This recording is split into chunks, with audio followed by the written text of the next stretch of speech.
वासुदेवाय। ओम नमो भगवते वासुदेवाय। ओम नमो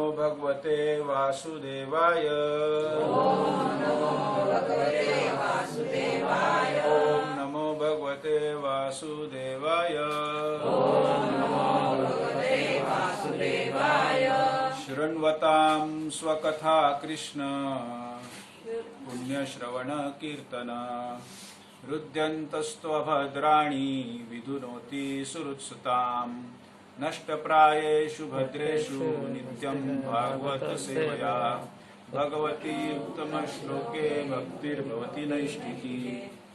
कृष्णाय वासुदेवाय देवकी नन्दनाय च नन्दगोपकुमाराय गोविन्दाय नमो नमः। नमो पंकजनाभाय नमो पंकजमालिने नमो पंकजनेत्राय नमो पंकजांग्रये। हरे कृष्ण। तर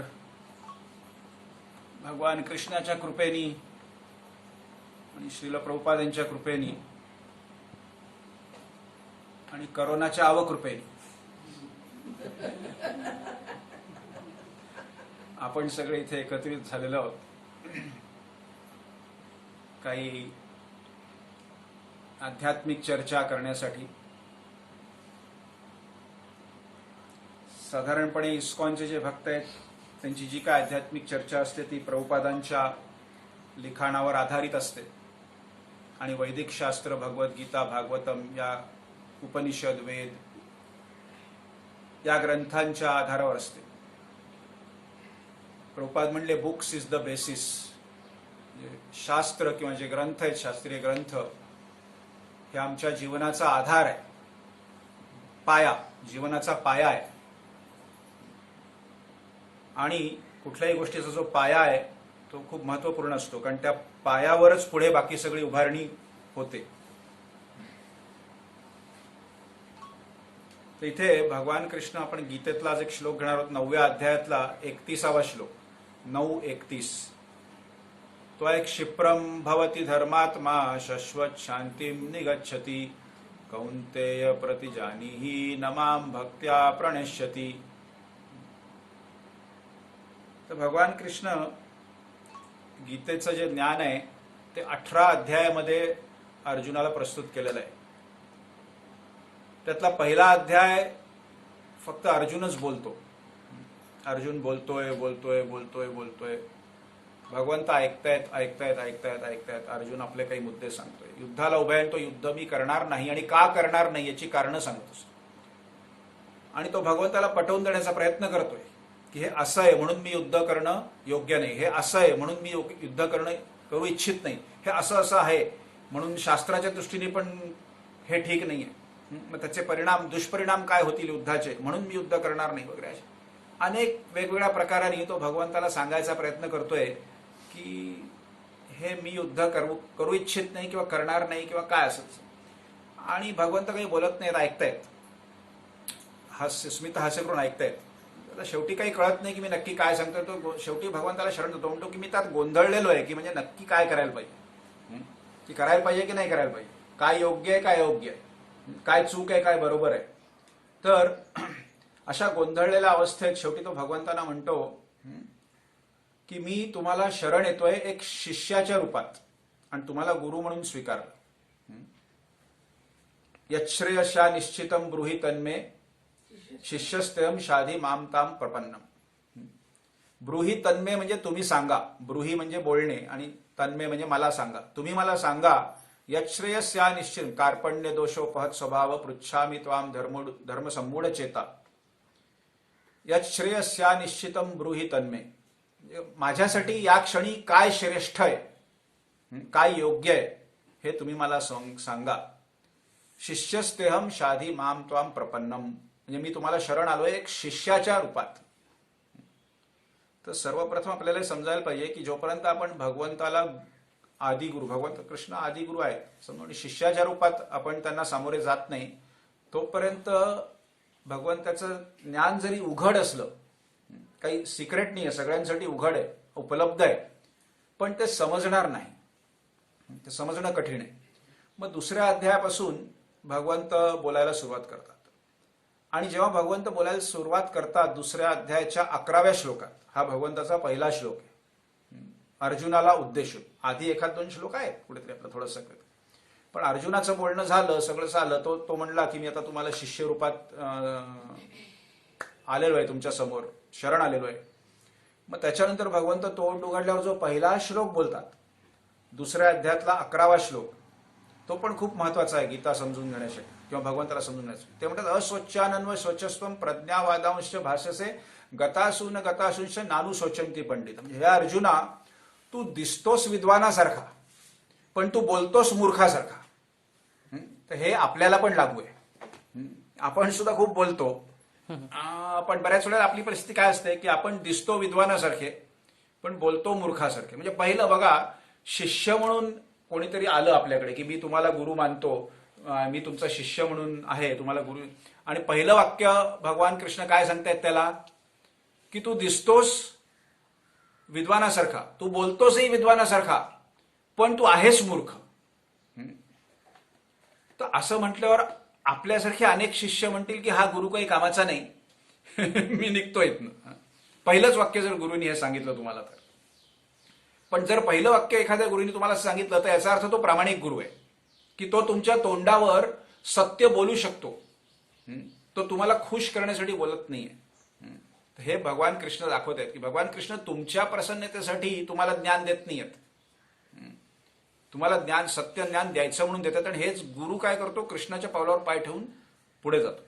त्याला कोण प्रसन्न होत आहे कोण अप्रसन्न होत आहे याच्याशी काही देणंघेणं नाहीये. समोर शिष्याला कशाची गरज आहे ते त्याला दिलं पाहिजे.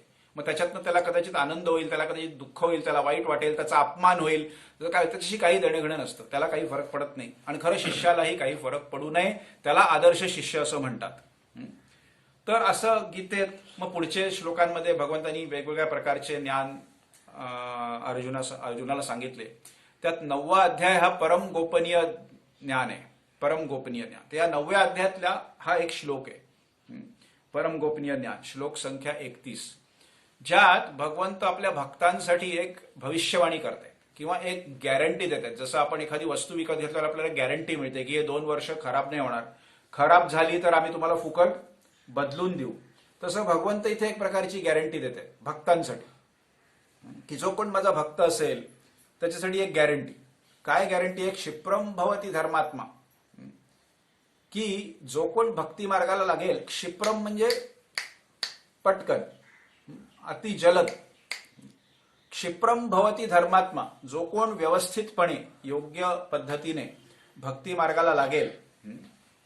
यात व्यवस्थित आणि योग्य पद्धतीने हे महत्वाचं आहे. पुढे त्या तात्पर्यात प्रभुपाद म्हणतात क्षिप्रम भवती धर्मात्मा, तो व्यक्ती खूप लवकर धर्मात्मा व्यक्ती होतो.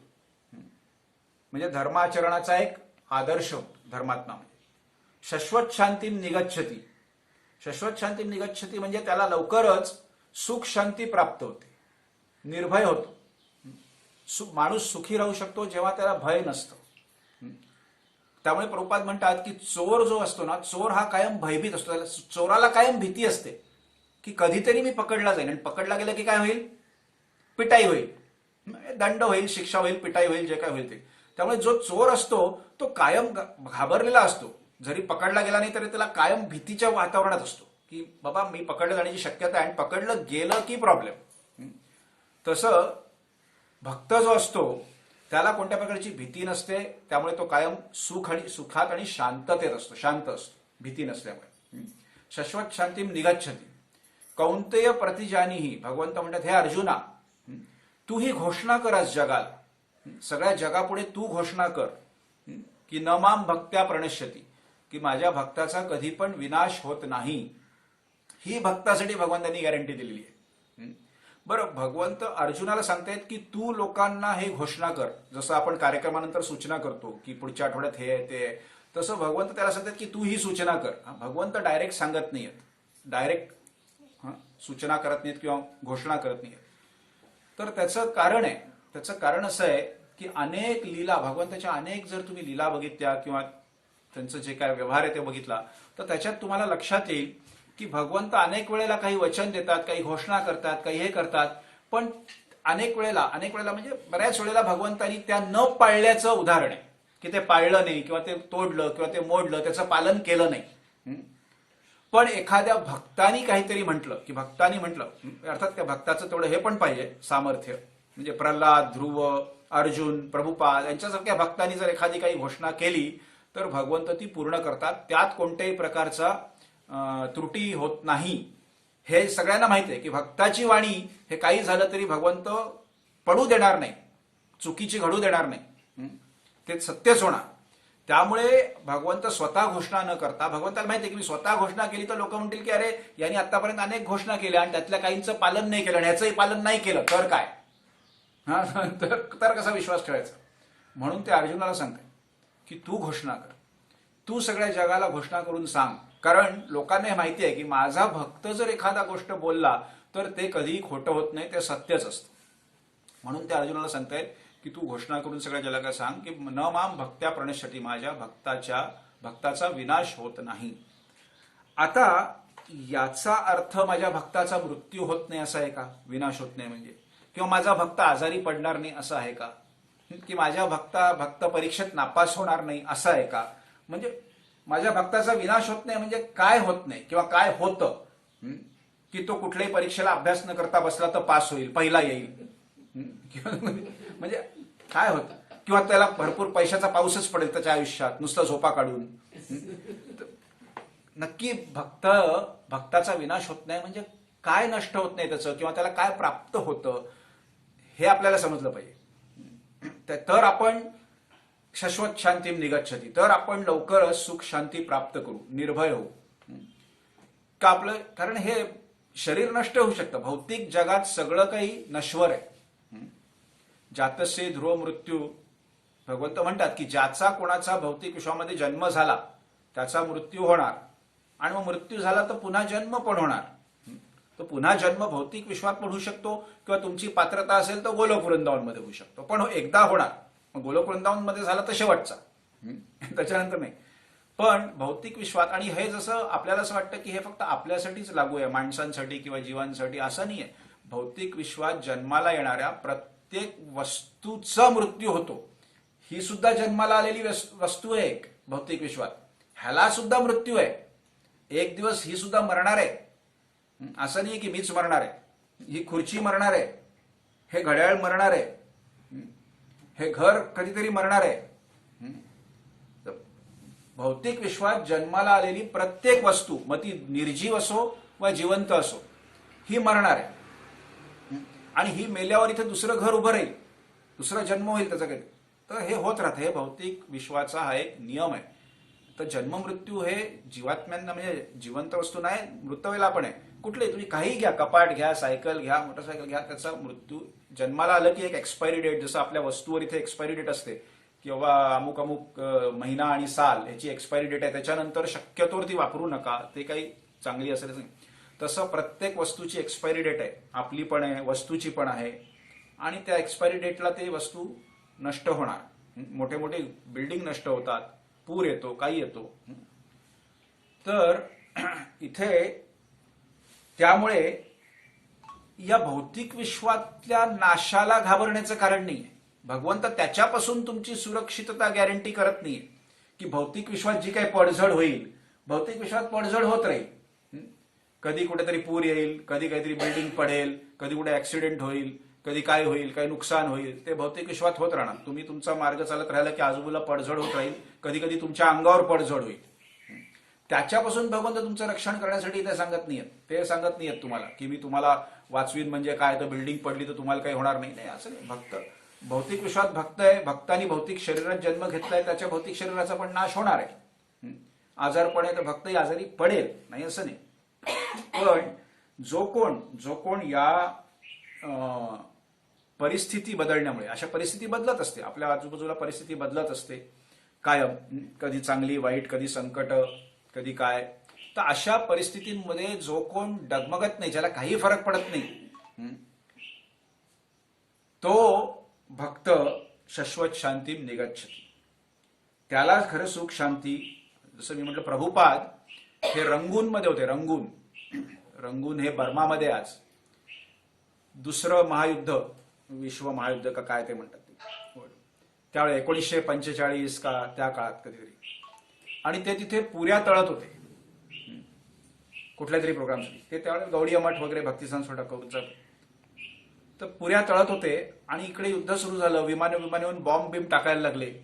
तर कोणतरी भक्त म्हणले की अरे प्रभुपाद, ते म्हणजे त्यावेळेस त्यांचं नाव अभयचरण होतं, अभयचरण, ते बॉम्ब बिम, विमानं आली आहेत, बॉम्ब बिम पडतायत, चला आता हे सगळं बंद करा. तर प्रभुपाद म्हणले की नाही, बॉम्ब हे पडत राहणार, या भौतिक विश्वात बॉम्ब पडत राहणार, त्याच्यासाठी मी माझं सेवा सोडू शकत नाही.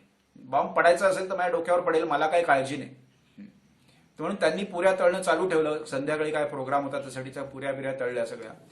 तर हे लक्षण आहे, हे लक्षण आहे संपूर्णपणे भगवंताला शरण गेलेल्या भक्ताचं, की तो अवश्य राखीबे कृष्ण. प्रभुपाद हे वाक्य अनेक वेळेला म्हणायचे, अवश्य राखीबे कृष्ण, म्हणजे की कृष्ण माझं अवश्य रक्षण करेल याची मला खात्री आहे. रक्षण करेल म्हणजे माझ्या डोक्यावर बॉम्ब पडणार नाही असं नाही, माझ्या डोक्यावर बॉम्बही पडेल, मी मरी नाही, पण रक्षण करेल म्हणजे भगवंत हे तुमच्या भक्तीचं रक्षण करतात. नेहाभिक्रमना शोस्ती प्रत्यवायो न विद्यते स्वल्पमुक्तस्य धर्मस्य त्रायते महतो भयात. आणखीन एका ठिकाणी भगवंत गीतेत म्हणतात की जे काय भक्ती मार्गावर एखाद्यानी मार्गक्रमण केलेलं आहे त्याचा नाश होत नाही, पुढच्या जन्मी तो तिथून पुढे चालू करतो. म्हणजे उदाहरण द्यायचं झालं की आपण आता इथे या जन्मात काहीतरी शिकलो, कोणी इंजिनियर झाला, कोणी बीकॉम शिकला, कोणी डॉक्टर झाला, हे झाला, आणि त्याचा मृत्यू झाल्यानंतर त्यांनी पुढच्या जन्मी कुठेतरी जन्म घेतला, तर तो जन्मल्या डॉक्टरच्या ज्ञानासकट जन्म नाही घेत. पुन्हा त्याला एबीसीडी पासून शिकावं लागतं. 25 वर्ष शिकेल तेव्हा तो डॉक्टर होतो. डॉक्टरकीचा कोर्स हा 4 वर्षाचा नाही आहे, इंजिनिअरिंगचा कोर्स हा 4 वर्षाचा नाही आहे, तुम्ही लक्षात घ्या. इंजिनिअरिंगचा कोर्स हा 22 वर्षाचा आहे. इंजिनिअरिंगचा कोर्स 4 वर्षाचा जर असता तर हिला आपण इंजिनिअरिंगच्या कोर्सशी टाकलं असतं. कुठे गेली, आता इथे बसली होती, हा टाका तिला इंजिनिअरिंगला, 4 वर्षात इंजिनियर होईल. नाही, पण त्या इंजिनिअरिंगचा कोर्स 25 किंवा 22 वर्षाचा आहे, हे लक्षात घ्या. आपण म्हणतो ना इंजिनिअरिंगचा कोर्स 4 वर्षाचा आहे, इंजिनिअरिंगचा कोर्स 4 वर्षाचा आहे 12वी झाल्यानंतर. जन्मानंतर, जन्मापासून तुम्ही मोजलं तर 22-23 वर्षाचा आहे. तर हा सगळ्यात मोठा गंमत आहे. तर आणि ते जरी मागच्या जन्मी तुम्ही इंजिनियर असाल, काही असाल, तरी या जन्मी जन्म घेतल्यावर तुम्हाला पुन्हा एबीसीडी शिकावं लागतं.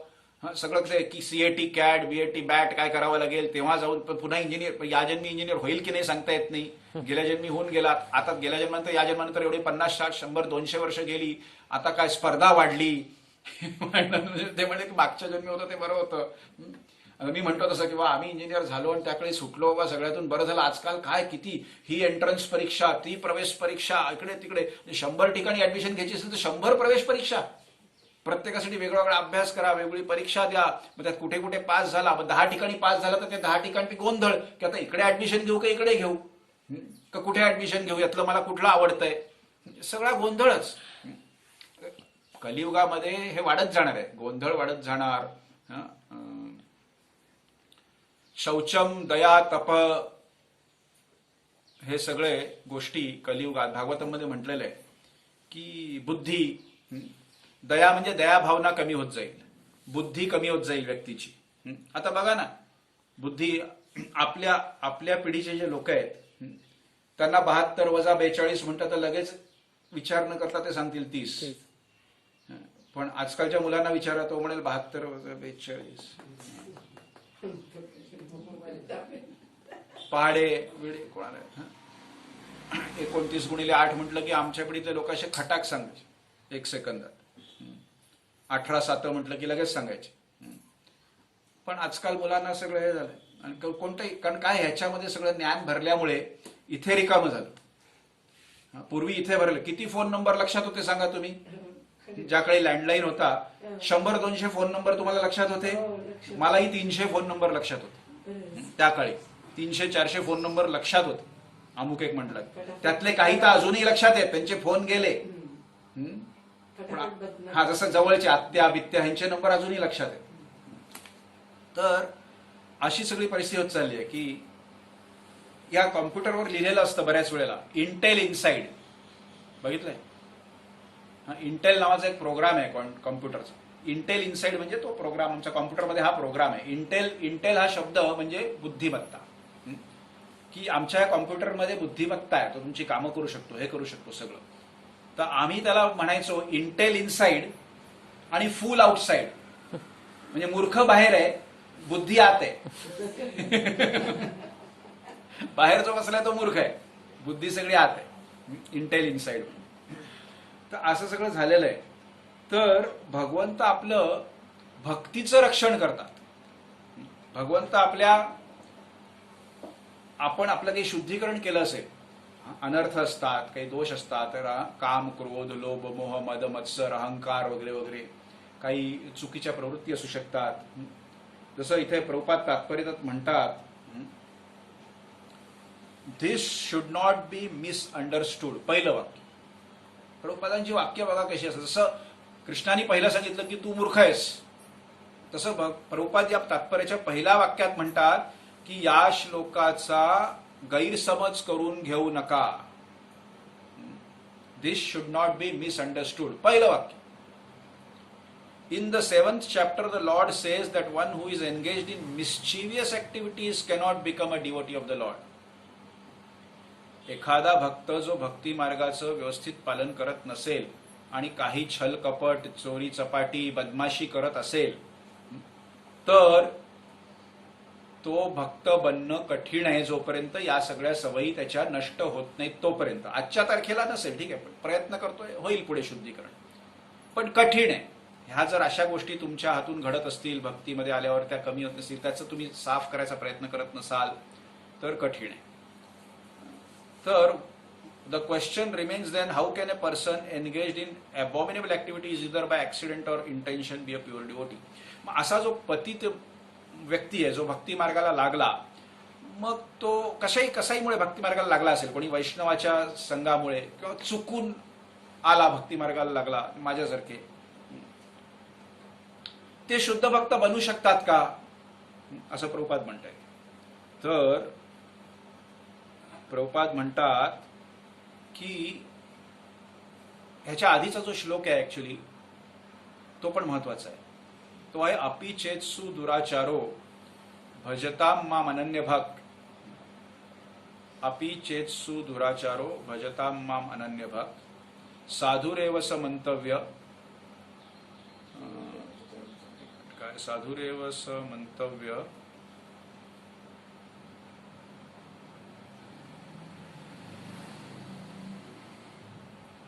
म्हणजे अपि चेत्सु दुराचारो. अपि चेत्सु दुराचारो म्हणजे एखादा व्यक्ती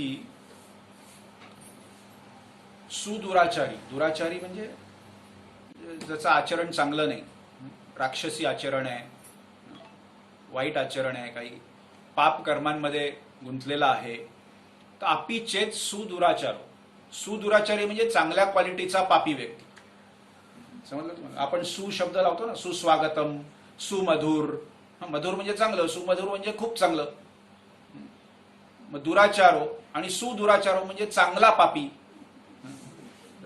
चांगला. अपि चेत सुदुराचारो आणि त्यातही अपि चेत म्हणजे ज्यांनी खूप चांगला पापी आणि ज्यांनी खूप पापकर्म केले. अपि चेत सुदुराचारो भजताम माम अनन्य भक्त. पण जर त्यांनी ते सगळं सोडलं, जर अशा एखाद्या व्यक्तीने त्याच्या जीवनात हे सगळं सोडलं आणि माझ्या अनन्य भक्तीमध्ये लागला, भजताम माम अनन्य भक्त, साधुरेव स मंतव्य. भगवंत म्हणतात की त्याला मी साधू समजतो, कारण आजच्या तारखेला तो हे सगळं करत नाहीये.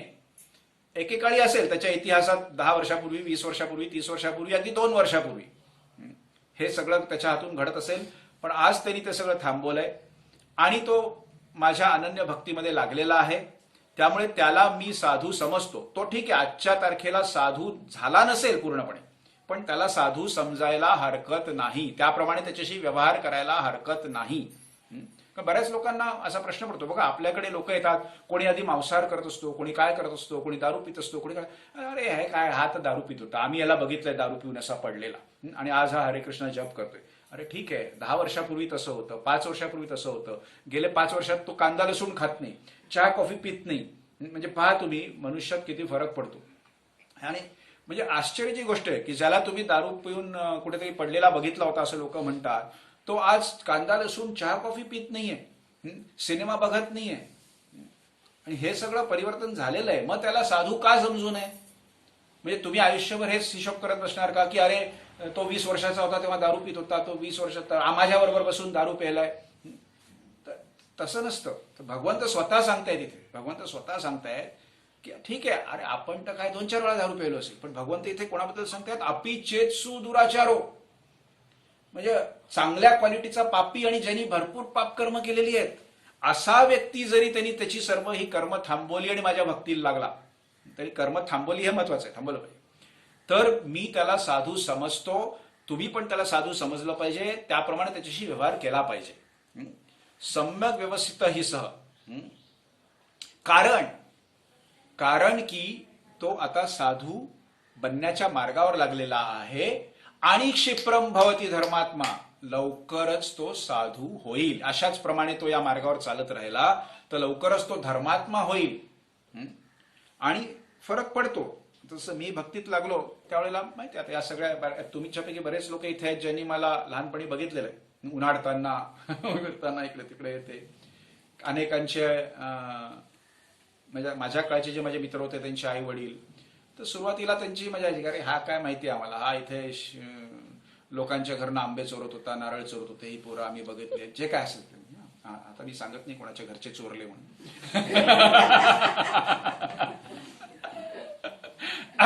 पण म्हणजे हे आम्ही केलेलं आहे, रोज नाही पण असं कधीतरी गंमत म्हणून करायची मुलं. पण कसं आहे की जेव्हा ते बघतात की एखादी व्यक्ती अनेक वर्ष, मग त्यांचं अरे नाही हा आता हा बदललाय असं लोक मान्य करतात. सुरुवातीला लोक तुम्हाला कोणी भक्ती मार्गाला लागलं की लोक थट्टा करणार, भगवंतही थट्टेतच घेतात सुरुवातीला. भगवंतही तुम्हाला सिरियसली घेत नसतात. हा ठीक आहे बघू, 2-4 महिन्याचं नाटक यायचं, 4 महिन्यांनी बघू काय होतं, ठीक आहे वर्षभर टिकलाय बघू अजून थोडं, म्हणजे होऊ शकतं असं. तर भगवंतही तुमची परीक्षा, भगवंतही तुम्हाला गांभीर्याने घेत नाहीत आधी सुरुवातीला. कारण त्यांनाही असं वाटतं की हा आलाय ठीक आहे, गंमत आला, कोणतरी म्हटलं, भरत भागवत प्रभूंनी सांगितलं 1 माळ जप कर, किती दिवस करतो बघू.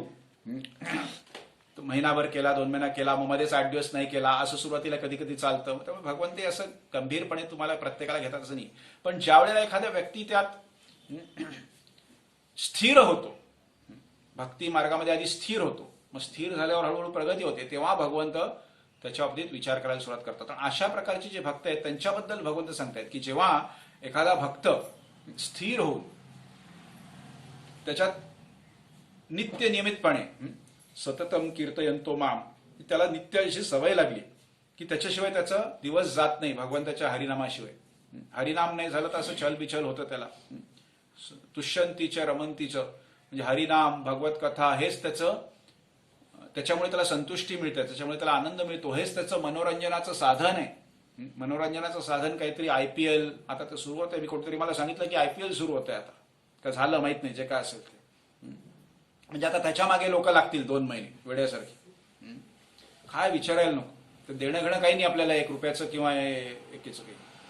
तर खरंच मी काल यांच्याकडे गेलो होतो, यांच्याकडे 3 मुलं आहेत त्यांच्याकडे, 10वीत, 1 8वीत आणि 1 3रीत.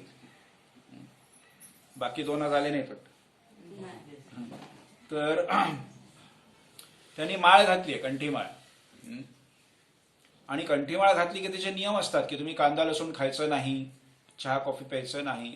ते पाळत असतील नॅचरली, म्हणजे ते पाळतात म्हणून त्यांनी घातली आहे. आणि मी असं ऐकलं की त्यांनी स्वतःहून आई वडिलांना सांगून की नाही आम्ही पाळणार आहोत आणि आम्हाला पाहिजे कंठीमाळ असं म्हणून मागून घेतली. आणि ते ज्या स्थितीत आहेत त्या स्थितीत हे पालन करणं खूप कठीण आहे. त्या वयात, त्या स्थितीत, आजूबाजूला शाळेतले मित्र त्या वयाचे, अनेक प्रलोभनं, वेगवेगळ्या प्रकारच्या खाद्यपदार्थांची, वडापावचा नुसता वास आला की असं म्हणजे असा जीव तळमळतो. तर ह्या सगळ्या गोष्टींवर संयम ठेवून या वयात की जेव्हा मन जास्त, लहान मुलांचं मन जास्त चंचल आणि विचलित असतं, म्हणजे हे कौतुकास्पद आहे. नुसतं कौतुकास्पद नाही तर हे आदरणीय आहे की ज्या वयात त्यांना ते जमलंय त्या वयात मला कदाचित जमलं नसतं, मला अजूनही कितपत जमतं याच्यावर शंकाच आहे, पण ठीक आहे. पण म्हणजे खरंच कौतुकास्पद आहे. म्हणून ते प्रल्हाद महाराज जे 5व्या वर्षी भक्ती करत होते, कौतुकास्पद आहे, आदरणीय. म्हणून प्रल्हाद महाराज आदरणीय आहे.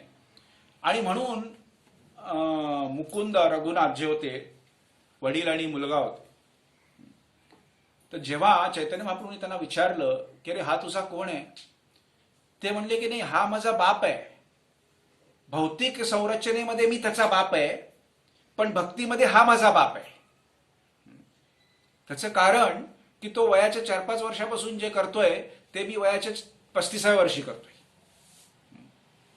तर हे खूप महत्वाचं आहे. त्यामुळे प्रल्हाद महाराज म्हणतात की भक्ती ही लहान वयापासून सुरू केली तर त्याचा पुढे खूप फायदा होतो. पुढे का आपण सुरूच केली 25 आणि 30 वयात, किंवा त्याच्या आधी त्याच्यानंतर कोणी 40 सुरू केली असेल, जे काय असेल, तर आपल्याला भक्तीमध्ये ते लोक जेव्हा वयाचे 50 वर्षापर्यंत जातील तोपर्यंत ते ऑलरेडी 40 वर्ष त्यांची भक्तीची झालेली असतील. आणि 40 वर्ष भक्तीची पुष्कळ फायदा होतो, पुष्कळ. बऱ्याच गोष्टी कळतात तुम्हाला, बऱ्याच गोष्टी होतात, आंघोळणी पडलेल्या असतात, रुची निर्माण झालेली असते भक्तीची. सुरुवातीला साधना भक्तीमध्ये काय असतं, आपल्याला रुची नसते, म्हणजे आवड नसते. हे करायचं म्हणून आपण करतो. सुरुवातीला सुद्धा सुरुवातीला ह्यांनी शाळेत बऱ्याच दिवस ते पालन केल्यानंतर ह्यांना जेव्हा खात्री झाली, त्या मुलांना जेव्हा खात्री झाली असेल की आपल्याला हे आता जमणार आहे आणि आपण हे करायचं आहे, तेव्हाच त्यांनी म्हटलं असेल. असं नाही की एक दिवस आपला मूड आला आणि चला माळा घातली, असं नसतं ते. आणि ठीक आहे, म्हणजे चांगली गोष्ट आहे त्यांनी केलंय, हे कौतुकास्पद आहे. मी म्हटलं तसं आदरणीय आहे. त्यामुळे भक्तीमध्ये आपण किती मोठं कार्य करतोय आणि किती चांगल्या क्वालिटीचं करतोय याला महत्व कमी असतं. आपल्या कृतीमुळे भगवंत किती प्रसन्न झाले हे महत्वाचं आहे. कधी कधी तुम्ही काही न करण्यामध्ये भगवंत प्रसन्न होतात, की तुम्ही 2 महिने गप्प बसून राहा, त्याच्यामुळे भगवंत प्रसन्न होतील, अशी पण परिस्थिती निर्माण होईल. कधी कधी Krishna will pleased if you don't do anything. तर ते आपल्याला समजणं जरुरी. असं नाही की प्रत्येक वेळी काहीतरी मोठंच कार्य केलं पाहिजे आणि काहीतरी खूपच केलं पाहिजे, असं जरुरी नाही आहे. किंवा त्याच्यात यशस्वी झालं पाहिजे. यशस्वी होणं न होणं याच्याशी भगवंताला काही देणं घेणं नाही आहे. भगवंत तुम्ही प्रयत्न जे केले त्याच्यात तुम्ही तुमचं मन किती गुंतलं होतं, तुमचं गंभीरपणा, तुमचा प्रामाणिकपणा त्याच्यात किती होता, हे महत्वाचं आहे. त्याचा परिणाम काय झाला त्याच्यावर भगवंताची प्रसन्नता अवलंबून नाही. भगवंताची प्रसन्नता कुठल्याही कृतीच्या परिणामावर अवलंबून नाही. ती कृती करताना आपलं जो काय भाव आहे, भावना आहे आपली, ती त्या कृती करताना आपली किती आहे. म्हणजे मी जसं नेहमी म्हणतो की मी ठीक आहे इकडे प्रचार केला, बोईसर, पालघर वगैरे वगैरे, पालघरला छान मंदिर पण झालंय, पण मला एक दुःख कायम राहिलं की एक बोईसरला मंदिर नाही झालं, अजूनही आहे, जे की होण्याची शक्यता होती आणि तेवढ्यात मी गेलो इथून. जे आज जगन्नाथ मंदिर आहे बोईसरला, ती जागा ते इस्कॉनला द्यायला तयार होते, देणारच होते. पण ते सगळं मी बोलत असताना इकडे गडबड झाली आणि मी सोडून गेलो. आणि मी सोडून जाताना मी सांगूनही गेलो, त्यांची भेटही घालून दिली इथल्या लोकांची की बाबा हे असं असं आहे, हे तुम्ही फॉलोअप करा, ही जागा ताब्यात घ्या आणि इथे मंदिर बांधा. पण ते पुढे काही झालं नाही, जे काय असेल ते. तर मला त्याचं एक खूप दुःख आहे की अरे एखाद वर्ष अजून मला जमलं असतं तर कदाचित ती जागा ताब्यात घेऊन मग जाऊन देतात, असं जे काय असेल. आणि मला हे दुःख कायम राहणार. तर मी यशस्वी नाही झालो या कार्यात. पण मी नेहमी आईला एकदा असं सांगितलं की हे जे दुःख आहे ना, हे जे मला हृदयात बोचतं ना, की मला हे भगवंतासाठी करायला जमलं नाही, ते दुःख मला गोलोकला घेऊन जाऊ शकतं. कळलं का? तुम्ही लक्षात घ्या की भगवंतासाठी एखादी गोष्ट मला नाही जमली, ह्याचं जरी दुःख तुम्हाला बोचत असलं तरी ते दुःख तुमचं शुद्धीकरण करू शकतं आणि ते दुःख तुम्हाला गोलोकला घेऊन जाऊ शकतं. जरुरी नाही की काहीतरी मोठं कार्य केल्यावरच त्याचं तुम्ही गोलोकला जा. तुम्ही भगवंतासाठी काय केलं ह्याच्यापेक्षा तुम्ही काय करू शकला नाहीत याचं जर दुःख होत असेल तर ते भक्ती आहे. काय केलं हे काही नाही, अरे आम्ही असं केलं, इतक्या गीता वाटल्या, तितक्या गीता वाटल्या, ते तर होतं ते. आणि कारण शेवटी तुम्ही जे काय केलं ते भगवंताच्या कृपेनेच केलं, प्रभुपादांच्या कृपेने केलं. प्रभुपादांनी ही गीता लिहिलीच नसती तर तुम्ही काय वाटलं असतं, काय वाटलं असतं? तुमचा संपर्क आला नसता प्रभुपादांशी, तुम्ही काय वाटलं असतं? तर जे काय आपण करतो ते भगवंताच्या कृपेने, चैतन्य महाप्रभूंच्या कृपेने सगळं असंच असतं. त्यात जे भगवंताचं श्रेय आहे, प्रभुपादांचं श्रेय आहे, आपल्या इतर भक्त समूहाचं श्रेय आहे. एकट्या माणसाने खूप मोठं काम, कर्तबगारी करणं वगैरे हे फक्त प्रभुपादांनी केलं. प्रभुपादांनी जगभर प्रचार केला एकट्या माणसांनी, वयाच्या 70व्या वर्षी, 70 ते 84 या वयात. आम्हाला कुठल्याही वयात आमच्या कॉलनीतल्या 4 लोकांना प्रचार नाही करता येत. जगाचं सोडून द्या, प्रत्येक जण ज्या ज्या गल्लीत राहतो त्या गल्लीत 4 लोकांना प्रचार करणं कठीण आहे आम्हाला. प्रभुपादांचं काय होतं, प्रभुपादांची शुद्धता तेवढी होती. आणि मी जसं म्हटलं की शाश्वत शांती निगच्छती, माणूस भयहीन होतो. तर आपला भगवंतावर तेवढा विश्वास पाहिजे, तेवढं सामर्थ्य पाहिजे, तेव्हा माणूस निर्भय होतो. आता प्रल्हादला बघा, इतके वेळा हिरण्यकश्यपूंनी मारण्याचा प्रयत्न केला, किती वेळा वेगवेगळ्या पद्धतीने मारण्याचा प्रयत्न केला, पण प्रल्हादनी कधीही स्वतःच्या रक्षणासाठी प्रयत्न केला असं तुम्ही वाचलं का, ऐकलं कधी की हिरण्यकश्यपू मारायला आल्यावर प्रल्हादनी स्वतःच्या रक्षणासाठी प्रयत्न केला?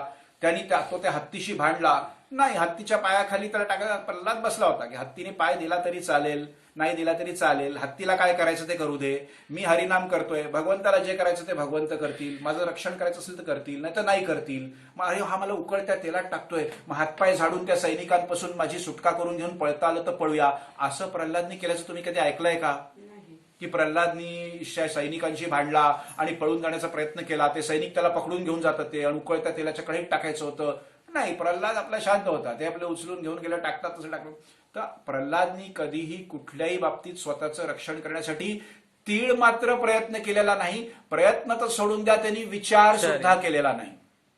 माझ्या डोक्यात हा विचारही आला नाही की मला माझं रक्षण करायचंय. भक्तिविनोद ठाकूर त्यांनी सुद्धा कधी स्वतःच्या डोक्यात हा विचार केला नाही की मला माझं रक्षण करायचंय. ते भगवंतासाठी त्या फाल्गू बाबाशी जाऊन भिडले. त्यात त्यांना माहिती होतं की आपलं नुकसान होऊ शकतं, आपल्याला काही त्रास होऊ शकतो, कारण तो योगी, सिद्ध योगी आहे.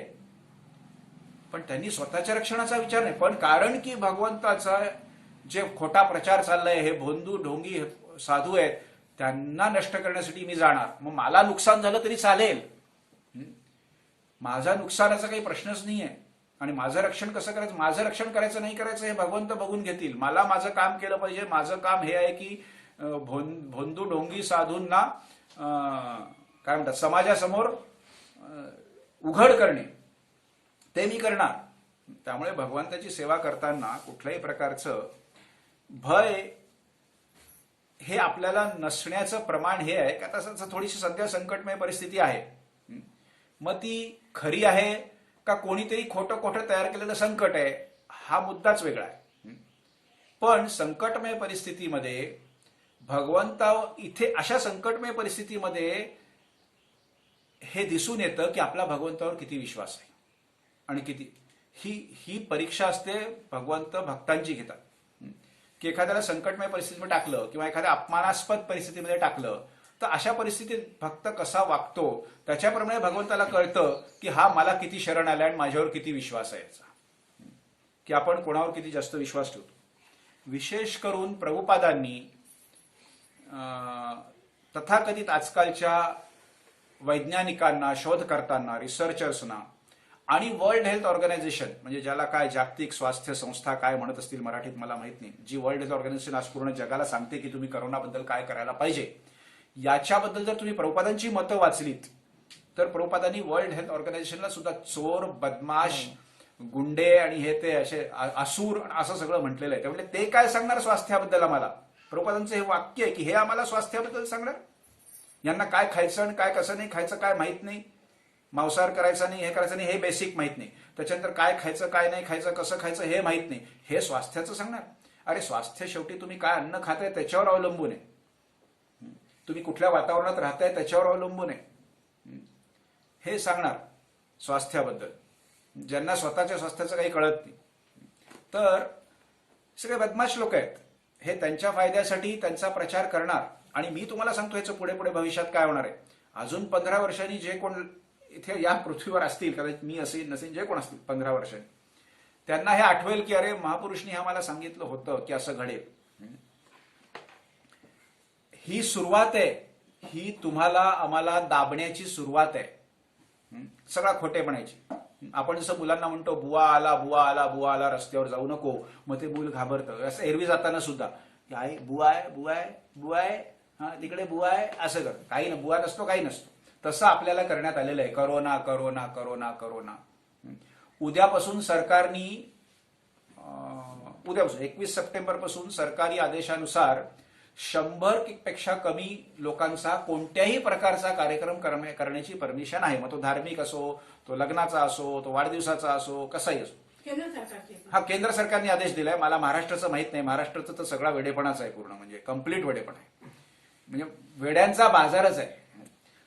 आणि त्यात काही हे नाही आहे. जसं करोनाच्या बाबतीत एक तुम्ही लक्षात घ्या की जे तथाकथित प्रगत आणि श्रीमंत भाग आहेत तिथे वेड्यांचा बाजार आहे. आणि भारतातला तथाकथित श्रीमंत आणि सुशिक्षित भाग म्हणजे महाराष्ट्र, आणि तिथे सगळ्यात मोठा वेड्यांचा बाजार. बाकी कुठे काही नाही फरक पडत. तर जगाचं तुम्ही युरोप अमेरिकेत सगळ्या वेड्यांचा बाजार आहे. बाकी आफ्रिकेत कोणाला काही पडलेलीच नाही आहे.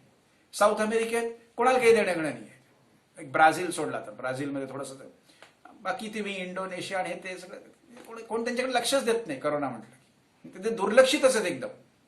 त्यांनी म्हणायचं का की अरे तुम्ही आमच्या देशातल्या करोनाकडे लक्षच देत नाही. तर करोना हा बेसिकली श्रीमंत आणि तथाकथित सुशिक्षित लोकांना प्रभावित करणारा रोग आहे. कारण त्यांनी आपली अक्कल घाण ठेवलेली आहे आणि तेच घाबरतात मृत्यूला. कारण त्यांच्याकडे भौतिकदृष्ट्या सर्व संपन्न आहे. मग आपली एवढी संपत्ती जाईल, आपला बंगला आहे ते. जो रस्त्यावरच त्याला काय, आमच्या वृंदावनला रस्त्यावर तर एवढे लोक पडलेत, एकाला करोनाने झाला. तुम्ही जे वृंदावनला आलेत त्यांनी बघितलंय, रस्त्यावर लाईन हजारो, सगळे तिथेच बसलेत, तिथेच लोळतायत, तिथेच खातायत, तिथेच पाऊस पडतोय, तिथेच हे होतंय, तिथेच त्यांना कोणतरी खिचडी देत आहे. एकाला करोना काय, काही होत नाही आयुष्यात त्यांना कोणालाही. आणि वृंदावनमध्ये तसेही लोक कोणी घाबरत नाहीत. वृंदावनमध्ये सुरुवातीपासून कोणी लोक म्हणतात अरे राधे राधे, राधाराणी सरकार आहे, बघून घे, आम्ही कोण बघणार. तर जोपर्यंत म्हणजे संकटाच्या परिस्थितीमुळे भगवंत ही परीक्षा घेतात, किंवा संकट म्हणजे काही हे आता संकट आहे, अपमानास्पद परिस्थिती सुद्धा, तुमचा कोणी अपमान केला तर त्याच्यानंतर तुम्ही कसं वागता हे भगवंत बघत असतात. आणि त्याच्यावरनं भगवंत ठरवतात की तुमची आध्यात्मिक पातळी किती आहे, तुमचा भगवंतावर विश्वास किती आहे, तुमचा दोष, त्यावेळेला अशा वेळेला तुमचे दोष विकार हे उघड होतात. कोणी तुमचा अपमान केला आणि तुम्ही 4 शिव्या दिल्या की काही तुम्ही म्हणू शकता, मूर्ख, हरामखोर, काही जे काय तुम्ही म्हणाल त्याच्याप्रमाणे भगवंत त्याचे लगेच नोट करतात की हा भक्ती तर करतोय, 10 वर्ष झाले, 20 वर्ष झाले जप करतोय, बरंच काही करतोय, ह्यानी इतक्या गीता डिस्ट्रीब्यूट केला, हे केल्या, अमुक केला, एवढी मदत करतो कार्यक्रमाला, हे करतो, पण काय एक अपमानास्पद परिस्थिती आल्यावर काय झालं, 4 शिव्या यांनी हासडल्या. म्हणजे काय केलं तुम्ही, तुमच्या जुन्या सगळ्या कामावर पाणी फेरलं. कारण शेवटी भगवंताला तुमचा स्वभाव आणि तुमचं पातळी कळली. तर तुम्ही भक्तीमध्ये किती मोठं कार्य केलं आणि किती चांगल्या क्वालिटीचं केलं हे महत्वाचं नाहीये. कारण प्रत्येकालाच मोठं आणि प्रत्येकालाच चांगल्या क्वालिटीचं जमेल असं नाहीये. प्रत्येकाची ऐपत वेगळी वेगळी आहे, प्रत्येकाची बौद्धिक ऐपत वेगवेगळी आहे, प्रत्येकाची आर्थिक ऐपत वेगवेगळी आहे, प्रत्येकाची शारीरिक ऐपत वेगळी वेगळी आहे. त्यामुळे प्रत्येकाला जमेल असं नाहीये, मी म्हटलं तसं. त्यामुळे आपण त्यात किती आपलं मन ओतलं, किती मन लावून ते काम केलं, किती भगवंताला समर्पण होऊन काम केलं, किती निस्वार्थ भावनेनी केलं, किती निर्मत्सर भावनेनी केलं, हे महत्वाचं आहे. त्यामुळे भक्ती ही योगिनामपि सर्वेषाम मद्गतेर अंतरात्मना, अंतर्मनात तुमचं किती भगवंतावर विश्वास आहे, किती भगवंतावर आहे, आणि त्याच्यात तुम्ही किती प्रामाणिक आहात, किती गंभीर आहात, या सगळ्या गोष्टींवर अवलंबून आहे. आणि कोणाच्या हातून मोठं कार्य घडेल आणि कोणाच्या हातून काय घडेल हे भगवंत ठरवतात, हे आपल्या हातात नाहीये. प्रभुपादांच्या आधी अनेक भक्ती सिद्धांत सरस्वती ठाकूरांच्या शिष्यांनी प्रयत्न केला जगभर प्रचार करण्याचा, पण नाही जमला. ते क्रेडिट भगवंतांनी प्रभुपादांना दिलं. प्रभुपाद भगवंत ठरवतात की कोण माझं कुठलं कार्य करणार. त्यामुळे ते आपल्या हातात नसतं. मला लोक विचारतात तुम्ही वृंदावनला कसे आलात किंवा तुम्ही नागपूरला कसे गेलात. आधी मी मध्ये नागपूरला गेलो, तिथून वृंदावनला गेलो. मी काय मी लोकांना सांगतो की आपण जसं घरात उंदीर पकडतो पिंजऱ्यात आपण घरात उंदीर पकडतो आणि त्याला नेऊन कुठेतरी टाकतो, ग्रामपंचायतीशी टाकतो किंवा पारशीवाड्यात नेऊन टाकू. मग त्या उंदराला तिकडचे उंदीर विचारतात, अरे तू पारशीवाड्यात कसा काय आला, कसा आला तो, सांगा मला तो कसा आला. अरे मला कोणतरी एका पिंजऱ्यात पकडला होता, त्यांनी आणून टाकला. माझंही तसंच आहे. मी लोकांनाही सांगतो की मला कृष्णाने उचलून टाकला, नागपूरला टाकला, तिथून उचलून वृंदावनला टाकला, तिथून उचलून कुठे टाकतील माहित नाही. हे आणि आपल्या सगळ्यांचं असंच आहे की भगवंतच उचलून टाकतात. आपल्याला असं वाटतं की मी जातो. आणि नुसतं गावात चेंज नाही, आपल्याला ड्युटीवर, चेतनला वाटत असेल मी ड्युटीवर जातोय, तसं नसतं. भगवंतच त्याला उचलून टाकत असतात तिकडे की आता तुला इकडून इकडे उचलून टाकायचं, तिथे बसा 8 तास. मग तिथे 8 तास बसला की उचलून परत घरी आणून टाकायचं. मग भगवंतानी ठरवलं याला आज घरी आणून टाकायचं नाही की तो घरी येत नाही. तर आपण काहीही कुठेही करत असलो, ड्युटी करा, धंदा करा, काही करा, ऍक्च्युअली भगवंतच आपल्याला उचलून इकडे तिकडे टाकतात सगळ्यांना. म्हणजे तो एक, हे आजकाल मुलं गेम खेळतात त्याच्यावर, हे असं इकडून इकडे, भगवंत तेच करतात तिथे वर बसून.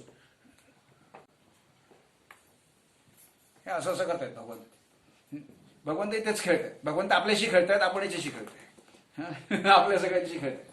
तर थोडक्यात काय की आपल्याला कुठल्याही परिस्थितीत भगवंतावर आश्रित राहून भगवंताच्या भरोश्यावर राहणं जरुरी आहे. कारण आपल्या हातात काही नाही आहे. भगवंत तिथे वर घेऊन बसलेले आहेत सगळ्यांचं, असं ते जसं फिरवणार तसं आपण फिरणार आहे, ते जसं घडवणार आहे, ते जे काय आपल्याला पाठवतील ते होणार आहे. त्यामुळे आपण खूप काही, याचा अर्थ असा नाही की आपण पूर्ण निष्काळजीपणे राहावं आणि काही करावं. आपल्या जबाबदाऱ्या, आपण समाजातल्या रचनेमध्ये ज्या ठिकाणी स्थित आहोत तिथे आपल्या काही जबाबदाऱ्या असतात. त्या जबाबदाऱ्या पार पाडणं हेही भगवंताची प्रसन्नता आहे. आपल्या जबाबदाऱ्या टाळण्याने भगवंत प्रसन्न होत नाही. त्यामुळे त्या जबाबदाऱ्या पार पाडणं, पण शेवटी भगवंतावर अवलंबून राहणं, भगवंताच्या भरोश्यावर राहणं. तस्मात सर्वेषु कालेषु माम अनुस्मर युद्धच. भगवान कृष्ण सांगतात अर्जुनाला की त्यामुळे तू सर्वेषु कालेषु, पूर्ण वेळ, असं नाही की सकाळी 7 ते 9 जप कर. सर्वेषु कालेषु म्हणजे सर्व वेळ माम अनुस्मर, माझं स्मरण कर. भगवंत अर्जुनाला सांगतायत, सगळं सांगितलं त्याच्यात की तू माझं स्मरण कर. युद्धच, आणि युद्ध पण कर, म्हणजे आणि तुझी जी कर्तव्य ती पण कर. तर भगवंतांनी नुसतं त्याला सांगितलं नाही की माझं स्मरण कर आणि आता तू जाऊ दे. तू अर्जुन म्हणत होता मी जंगलात जातो, मी साधू होतो, मी संन्यासी होतो, मी भिक्षुकी करतो. भगवंतांनी म्हटलं तस्मात सर्वेषु कालेषु माम अनुस्मर, तू साधू हो, माझं स्मरण. साधू म्हणजे काय, सतत माझं स्मरण कर. सर्वेषु कालेषु, प्रत्येक क्षण माझं स्मरण कर, हा साधूचं लक्षण आहे. पण त्याच्याबरोबर तू युद्ध पण कर, कारण ते तुझं कर्तव्य आहे. तू ज्या संरचनेमध्ये, या समाजामध्ये आहेस, हे तुला करायचं आहे. त्यामुळे आपणही सगळे समाजामध्ये कुठल्या तरी संरचनेत आहोत. त्यात आपली काही जबाबदारी आहे. कोणाचा धंदा असेल, नोकरी असेल, मुलांना वाढवणे असेल, काही असेल, घर सांभाळणं असेल, जे काय असेल ते सगळी कर्तव्य आपल्याला करायची आहेत. पण सर्वेषु कालेषु माम अनुस्मर, प्रत्येक क्षण भगवंताचं स्मरण करायचं आणि आपली कर्तव्य पार पडायची. आणि हे जर आपल्याला जमलं तर आपण साधू आहोत. हे जेवढं जास्त आपल्याला जमेल तेवढं आपण जास्त साधू आहोत. आणि हे जमताना प्रामाणिकपणे आणि गांभीर्याने करायचा प्रयत्न करायचा, की झालं की भगवंत आपल्याला साधू समजतात. जे पापकर्म आहेत त्याच्यातून आपण ऑलरेडी भक्ती मार्गाला लागल्यामुळे आपण ते बंद केलेलंच आहे. आपण ऑलरेडी साधू आहोत, त्याचं क्वालिटी वाढवायचा प्रयत्न करायचा. आणखी आपली जी साधुता आहे ती वाढवायचा प्रयत्न करायचा. एवढंच करायचं आहे आपल्याला. हे असं साधं जीवन आहे. आणि असं जर आपल्याला जमलं तर जसं आपल्याला जमेल, शाश्वत शांती निगच्छती, आपण भयमुक्त होऊ, सुख शांती प्राप्त होईल. कुठल्याही परिस्थितीमुळे आपण डळमळीत होणार नाही, काही दुःख होणार नाही, विचलित होणार नाही. विचलित होणं आणि वाईट वाटणं यात फरक आहे. एखादा गोष्ट घडली, आपल्याला वाईट वाटेल, पण त्याच्यामुळे आपण विचलित नाही होणार. तर या 2 गोष्टी आहेत. वाईट, प्रभुपाद म्हणतात स्वाभाविक आहे. तुमचा परिवार असतो, त्यात तुमचं स्नेह असतं, एकमेकांशी स्नेहाचे संबंध असतात. तर त्यात काही घडलं तर तुम्हाला वाईट वाटेल काही, पण त्यांनी विचलित नाही होणार माणूस. जसा अर्जुनाचा मुलगा अभिमन्यू मारला गेला, पण दुसऱ्या दिवशी सकाळी म्हणजे संध्याकाळी अभिमन्यूचे अंत्यसंस्कार केले अर्जुनाने, आणि सकाळी 9-10 वाजता जे काय वेळ असेल त्यावेळेला पुन्हा तो युद्धासाठी उभा राहिला. तेवढ्याच जोमानी, तेवढ्याच जोशानी, तेवढ्याच उत्साहानी. असं नाही की अरे काल संध्याकाळी तर माझ्या मुलाचा मी अंत्यसंस्कार केला, आता मी युद्धावरनं 4 दिवस सुट्टी घेतो. 4 दिवसात पुढच्या युद्धच संपलं खरं तर. त्यामुळे 4 दिवसात युद्ध सुट्टी घेतो, किंवा आज मला जमणार नाही रे, आज माझे काय हातपाय दुखत आहेत, म्हणजे असं, म्हणजे मला मूडच नाहीये, म्हणजे माझं असंच झालं ना. आता मुलगा गेला, एवढा एकुलता एक मुलगा, जवान मुलगा, नुकतं लग्न झालेला मुलगा, सून प्रेग्नंट. म्हणजे केवढी मोठी आपत्ती आहे, तुम्ही विचार करा. एवढी मोठी आपत्ती आली तुमच्यापैकी कोणावर अशी आतापर्यंत एवढी मोठी आपत्ती आली आहे? नाही, अजून तरी नाही आली. तर एवढं सगळं होऊन सुद्धा 12 तास नाही झाले तर हा पुन्हा उभा, तेवढ्याच उत्साहाने, तेवढ्याच जोमानी, तेवढ्याच ताकदीनी, तेवढ्याच ह्यानी. तर हे विचलित होत नाही म्हणजे हे. दुःख झालं, अर्जुन काय रडला नाही का? अर्जुन रडला. अर्जुन रडला, त्याच्या डोळ्यातनं अश्रू आले, त्यांनी अंत्यसंस्कार केला, सगळं केलं. असं नाही की अर्जुन शुद्ध भक्त आहे म्हणून तो रडला नाही, त्याला काहीच फरक पडला नाही. तो नाही, तर अर्जुन पण रडला, सगळं काही झालं, तो दुःखी होता. दुसऱ्या दिवशी पण त्याला दुःख होतच, काय 12 तासात दुःख नष्ट होत नसतं. पण आपण कृष्णासाठी हे काम घेतलेलं आहे, हे केलं पाहिजे, ती माझी प्राथमिकता आहे. तर आपली कर्तव्य आपल्या ह्याच्याप्रमाणे असं हे करून चालत नाही. मला हे केलं पाहिजे म्हणजे केलं पाहिजे. मग तुमच्या जीवनामध्ये काही गैरसोयी आहेत, किंवा काही दुःख आहेत, किंवा काही समस्या आहेत, त्या राहणं, म्हणजे त्या संपटायची वाट बघून तुम्ही हे काम करणं. मग त्या कधी भौतिक विश्वात तर हे कधी संपणारच नाहीये. तुम्ही जर म्हटलं की माझं सगळं हे दुःख संपेल, समस्या संपतील, अमुक हे होईल, हे सगळं संपलं ना की मग मी हे करणार आहे, मग ते तुम्ही काहीच करू शकत नाही, कारण हे कधी संपणारच नाहीये. त्यामुळे हे सगळं राहणार आहे, हे सगळं आपल्याला गाठोडं पाठीवर घेऊनच ही कामं करायची. त्यामुळे असं म्हणतात ना, भौतिक विश्व म्हणजे गधा जीवन आहे. तुमच्या पाठीवर हे सगळं दुःख आणि समस्या यांचं एक गाठोडं लादलेलं आहे, आणि ते तुम्हाला घेऊन जायचं आहे आपली कर्तव्य करत करत. तुम्हाला आपल्या गंतव्याला पोचायचं आहे. गंतव्य म्हणजे काय? भगवत भक्ती करून शेवटी शुद्धीकरण करून गोलोकधामाला पोचायचं आहे. आणि तिथे पोचेपर्यंत तुमच्या पाठीवर हे ओझं असणार आहे. ते ओझं थोडं थोडं कमी कमी होत जाईल, जसं जसं तुम्ही भक्तीमध्ये प्रगती कराल तसं तसं. एवढाच त्याचा फायदा आहे. शेवटी भौतिक विश्वात आहे तोपर्यंत हे ओझं आहे. जोपर्यंत तुमच्याकडे भौतिक शरीर आहे ना, सगळे प्रॉब्लेम असणार. भौतिक शरीर हे प्रॉब्लेम विरहित नाही. तर जे काय आज भगवंताच्या कृपेने मी आपल्याला काही भक्त तयार होत आहेत. हरे कृष्ण. कोणाचा काही प्रश्न असेल, एक 5 मिनिटं तर आपण एखादा प्रश्न चर्चा करू शकतो. सगळे शास्त्रामध्ये ब्रह्मदेवाने सुद्धा सांगितलं, ब्रह्मदेवाने हिरण्यकशिपूला सांगितलं की मी तुला अमर होण्याचं वरदान देऊ. ब्रह्मदेवानी वाक्य वाचल्यानंतर मी त्याच्यात बऱ्याच जण विचार केला. मला असं वाटतं की आपलं जे शरीर आहे किंवा मनुष्य आहे, तो आपण काय, मी कोण आहे तर आत्मा आहे, हे प्रभुपाद सगळ्यात सांगतात. शरीर हे नश्वर आहे, आत्मा नश्वर नाही. बरोबर? हे माझ्या मनाला मी विचार केला, ते किती सत्य आहे आणि किती अयोग्य आहे सगळं. तर आत्मा हा मरत नाही, कुठला तरी दुसरा देह घेईल. मग आत्मा जर मरत नाही म्हणजे आत्मा अमर आहे, मग मी अमर नाही का? हो, म्हणजे ऍक्च्युली तुम्ही अमरच आहात, म्हणजे हेच समजणं जरुरी आहे. कारण आता प्रत्येक मी मेलो की संपलं नाही, पण मी आत्मा जर म्हणत असेल तर तो अमर आहे. शरीराचं तुम्ही म्हणताय ना, एका शरीरातून दुसऱ्या शरीराचं साधं उदाहरण मी तुम्हाला सांगतो. मी जप करतोय, काही करतोय, पालन करतोय, हे करतोय. उद्या मी वृंदावनला गेलो तरी माझं कार्य हेच चालू राहणार ना. जे मी आता इथे करतोय तेच मी तिथे करणार. तसंच शरीराचं असतं. शरीर हे एक स्थान आहे, बस स्टॉप सारखं. म्हणजे तुम्ही जप करताय, तारापूरच्या बस स्टॉपवर उभा आहे, तुम्ही बसमध्ये बसलात, बोईसरला उतरलात, तिथेही जप करताय. ती बस तुम्हाला एका ठिकाणून दुसऱ्या ठिकाणी घेऊन गेली, एवढाच त्याचा फायदा आहे. तसं हे शरीर आहे. हे शरीर आपण जरी सोडलं, नवीन शरीरात गेलो तरी आपलं मन बुद्धी अहंकार आपल्या बरोबर जातं. मन बुद्धी अहंकार नवीन शरीरात नवीन नसतं मिळत. मन बुद्धी अहंकार हे सूक्ष्म शरीराबरोबर जातं. त्यामुळे तुमच्या मन बुद्धी अहंकारावर कार्य चालतं. आपलं सगळं कार्य मन बुद्धी अहंकाराच्या लेवलवर चालतं. शरीर हे ते कार्य व्यक्त करण्याचं साधन आहे. तर मन बुद्धी अहंकारामध्ये तुमच्या जर जप असेल तर तुम्ही तिथेही जपच करणार. त्यामुळे मला वृंदावनला जाऊन जप करायचं आहे, मला मुंबईला जाऊन जप करायचं आहे, मला तारापूरला राहिलो तरी जप करायचं आहे, आणि कोल्हापूरला गेलो तरी जप करायचं आहे. मग मला पुढचं तर तसंच शरीर आहे. समजा मला दुसरं शरीर मिळालं तर तिथे मला जप करायचं आहे. मग घाबरायचं कारण काय? मला जपच करायचं आहे, मला प्रसाद खायचा आहे, मला 4 नियमांचं पालन करायचं आहे. मला हे जरी माझं स्थान बदललं, आणि हे शरीर म्हणजे शेवटी म्हटलं तसं साधन आहे, वाहन आहे वेगवेगळ्या प्रकारचं. मी एक नेहमी सांगतो की मनुष्य शरीर हे आपण म्हणतो ना, मनुष्य शरीर खूप म्हणजे तुम्ही भाग्यवान, मनुष्य शरीर ज्याला मिळालं तो भाग्यवान. तुम्ही एक दिवस 12 तास, सकाळी 8 वाजल्यापासून रात्री 8 वाजेपर्यंत 12 तास आपल्या घरी एखाद्या प्राण्याच्या जीवनाप्रमाणे जीवन बघा, जगून बघा. म्हणजे 4 पायावर चालायचं, हाताने खायचं नाही, असं कुठेतरी पडलं असेल तर असं असं खायचं, घरात टाकून ठेवा बिस्किट इकडे तिकडे किंवा काहीतरी पोळ्या बिळ्या अशा भात बीत थोडंसं टाकून ठेवायचं असं.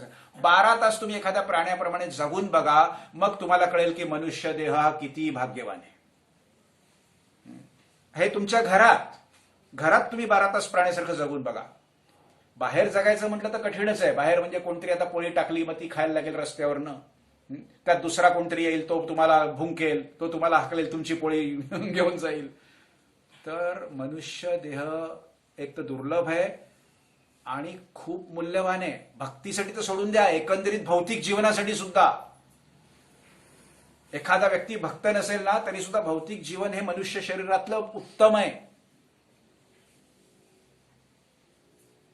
खाण्याचे किती पदार्थ आहेत मनुष्य जीवनात मला तुम्ही सांगा. बाकीच्या प्राण्यांना खाण्याचे किती पदार्थ आहेत? काही मेनू आहे त्यांच्याकडे असा एवढा मोठा?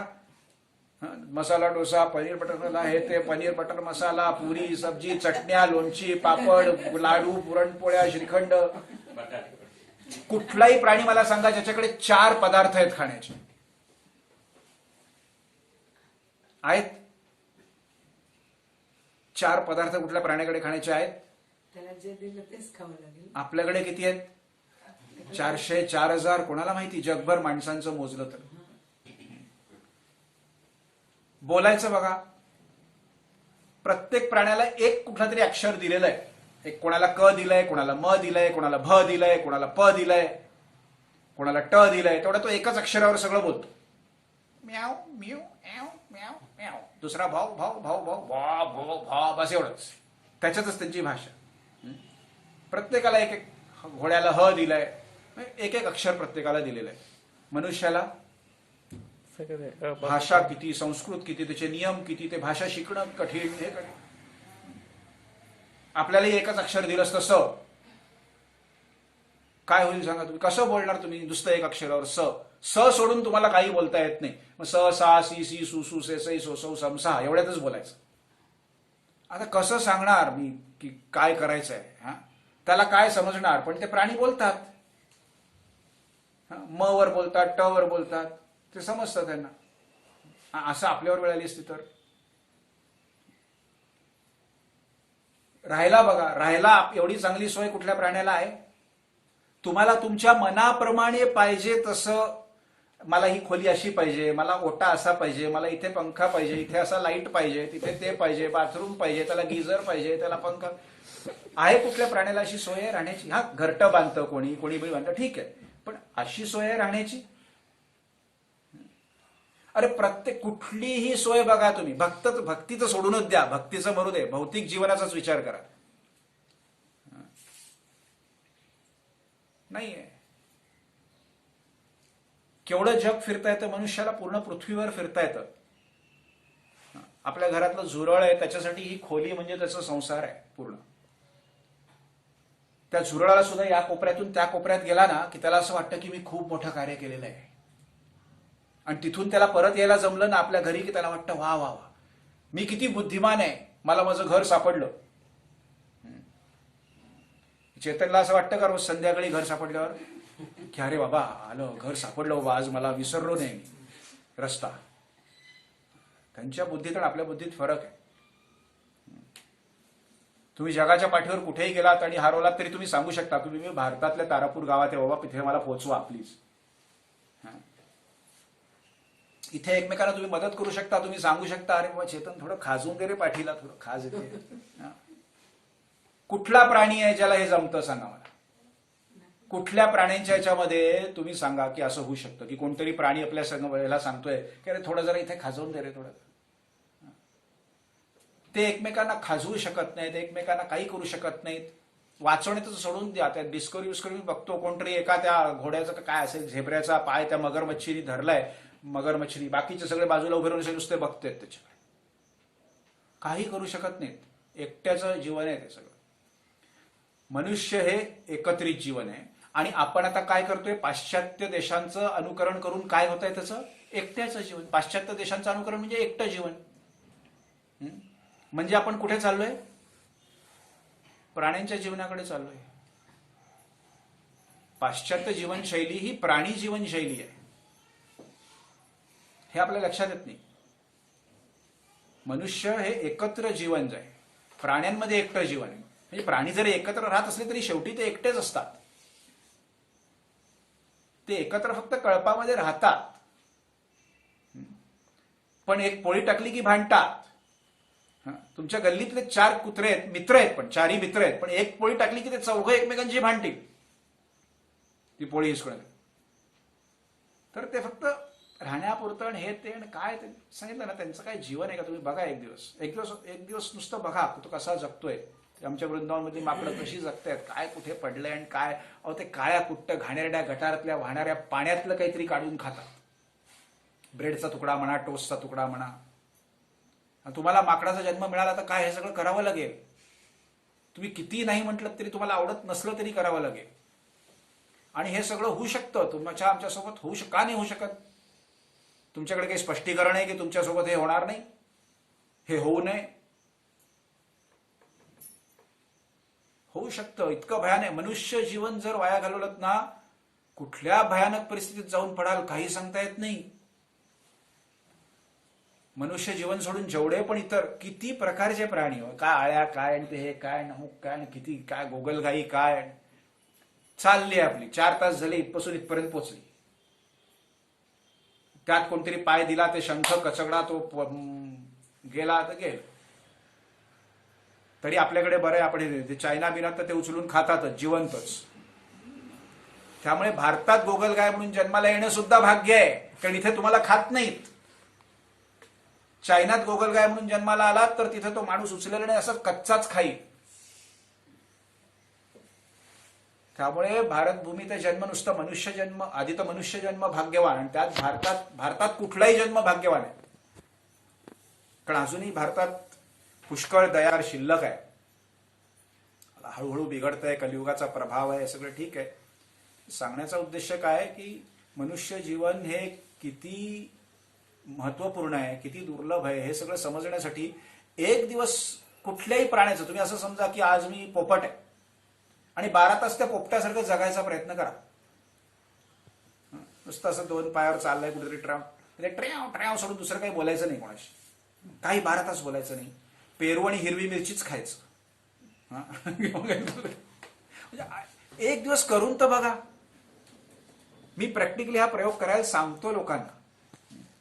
काय तुम्हाला जो प्राणी वाटेल, एक दिवस मांजर, चला आज मी मांजर आहे 12 तास. घरच्यांना सांगा की सकाळी 8 ते संध्याकाळी 8 आज मला कोणी त्रास द्यायचा नाही, मी मांजर आहे. त्या दिवशी त्या वेळेत जप करायचा नाही, काही करायचं, नुसतं म्याव इकडे बसायचं, म्याव. ते मांजर बघा आलं तुमच्याकडे पळचं पाळलेलं आधी, कारण त्याला वाटत असतं हे माझं घर आहे आणि हा अतिक्रमण करून राहतोय आणि मलाच दादागिरी करतो. हे पालीला पण वाटतं, ही जी घरात पाल असते ना, म्हणजे माझ्या घरात राहतो आणि मला सुचकवतो असं असं करून, फक्त हा मोठा म्हणून थांब जरा, मला वेळ येईल तेव्हा मी दाखवीन याला असं. तर ते भोगावं लागेल तुम्हाला पुढच्या जन्मी. पुढच्यात मी तो कुठेतरी दादा होईल आणि तुम्ही कोणतरी असे व्हाल, तो फटकायला तुम्हाला. हे सगळं भोगावं लागतं, सगळं भोगावं लागतं. तर ते मांजर बघा कसं येतं, आधी येतो तुमच्याकडे, माझं घर आहे.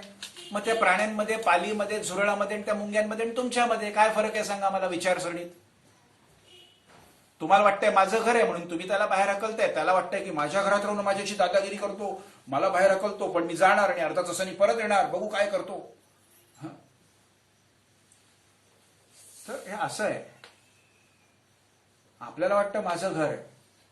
अरे बरं, हे तर तुम्हाला दिसणारे प्राणी झाले, न दिसणारे तर काय विचारूच नका. प्रत्येकाचा इथे हक्क आहे. आणि तुमच्या शरीरात कितीतरी प्राणी आहेत, हे तर शरीराच्या बाहेरचे झाले. त्यांना हे वाटत असतं की हे माझं घर आहे, ते त्याचं स्वतःचं घर समजून त्याच्यात मस्त मजा मारत असतात. तेही तिथे आतमध्ये त्यांच्या दुनियेमध्ये पाणीपुरी भेळपुरी खातायत, म्हणजे आपल्या शरीराचे कुठले तरी भाग खातायत. त्यांच्यासाठी ती पाणीपुरी भेळपुरी सगळं आहे, पिझ्झा. त्याच्यामुळे आपल्याला त्रास होतो. जास्त त्रास झाला की आपण आजारी पडतो, पण ते चालूच आहे, खात आहेत. एकीकडे ते आतमध्ये शरीराच्या आत ते मजा मारतात, ते त्यांचं घर आहे, तिथे त्यांचा संसार आहे, तिथे त्यांना पिल्लं होत आहेत, तिथे त्यांचं सगळं चाललंय, तिथे त्यांच्या कॉलनी आहेत, तिथे त्यांचे जिल्हे आहेत, तालुके आहेत, सगळी रचना त्यांच्याकडे पण आहे. का जिल्हे तालुके फक्त आपल्याकडे नाही आहेत, त्यांच्याकडे पण आहे. तुमच्या शरीरात आहे, तुमच्या शरीरात एक मोठं काय म्हणतात शहर, काय शहर आहेत कितीतरी, त्यांच्या लेवलची शहर आहेत. एकाने हा कोरोना सुरू झाल्यावर एक जोक टाकला होता की हे जे आपली काय आकाशगंगा नावाची जी तारा मालिका आहे, कदाचित हे कोणाचं तरी डोकं असू शकेल, जसं आपलं ब्रेन असतं, आणि त्या डोक्यातले आपण व्हायरस असू शकू. आपण इकडे तिकडे फिरतो आणि त्याच्यावर हे करतो, काहीतरी इकडे ओरबाडतो, तिकडे ओरबाडतो, जमिनीतनं तेल काढतो, आणखीन काहीतरी बॉम्ब फोडतो, ऍटम बॉम्ब फोडतो, त्याच्यामुळे त्याच्या ब्रेनमध्ये थोडंसं डिस्टर्ब होतं, आणि त्यांनी औषध घेतलं असेल आणि त्या औषधामुळे आपली आता पळापळ होतीये. काही सांगता येत नाही. आपण एखाद्याच्या ब्रेनमध्ये राहत असू, ही आकाशगंगा एवढं मोठं कोणाचं तरी ब्रेन असेल, असेल म्हणजे आहेच. महाविष्णूचे हे सगळे शरीराचे अवयव आहेत, त्याच्यात आपण व्हायरस आणि बॅक्टेरिया सारखे होत कुठेतरी. कोण विचारतो तू या कोपऱ्यातून त्या कोपऱ्यात गेला का त्या कोपऱ्यातून त्या कोपऱ्यात गेला, कोणाला पडली आहे? तुमच्या घरातली एखादी मुंगी मेली, तुम्हाला काही फरक पडतो? तुमच्या घरातली एखादी मुंगी कुठेतरी मेली, काही फरक पडतो? कोणाला काही फरक पडला? तसंच या संपूर्ण सृष्टीमध्ये मी मेलो, कोणालाही काही फरक पडणार नाहीये. कुठेही त्या सृष्टीमध्ये कोणाची काही हानी होत. तुमच्या घरातली एक मुंगी मेली म्हणून तुमचं काही नुकसान होत आहे, काही हानी होते? अरे बापरे, माझ्या घरातली एक मुंगी मेली, एवढं मोठं नुकसान झालं, असं होईल तसं होईल, आता उद्या काय करायचं? आपली परिस्थिती सृष्टीच्या दृष्टीने, सृष्टीशी जर कम्पेअर केलं तर आपली परिस्थिती तशीच आहे. कुठल्या तरी एका कोपऱ्यातली मुंगी झुरळ, काही कोणाला फरक पडत नाही या सृष्टीत. तुम्ही काय करताय आणि काय कुठून कुठे उडी मारलीत, काही फरक पडत नाही. त्या मुंगीला 4 पिल्लं झाली, तुम्हाला काही फरक पडला? तर जसं त्या मुंगीमुळे आपल्याला काही फरक पडत नाही, तिला पिल्लं होऊ दे, तिला काही होऊ दे, तसं आपल्याही या सगळ्या कृतींमुळे खूप काही फरक कोणाला पडत नसतो. वरती देवी देवतांना आणि भगवान कृष्णाला तर काहीच नाही, पण देवी देवतांना या ब्रह्मांडाच्या रचनेलाही खूप काही फरक पडत नसतो. शेजाऱ्याला नाही फरक पडत तर सृष्टीवर काय फरक पडणार आहे? तुमच्या घरी 4 पोरं झाली तर शेजाऱ्याला काही फरक पडणार आहे? मला काय, आपला अहंकार केवढा, आपल्याला स्वतःचा मीपणा, आणि मी असं आणि हे ते. कोण विचारतो तुमच्या अहंकाराला? कोण विचारत नाही, कोणी विचारत नाही तुमच्या अहंकाराला.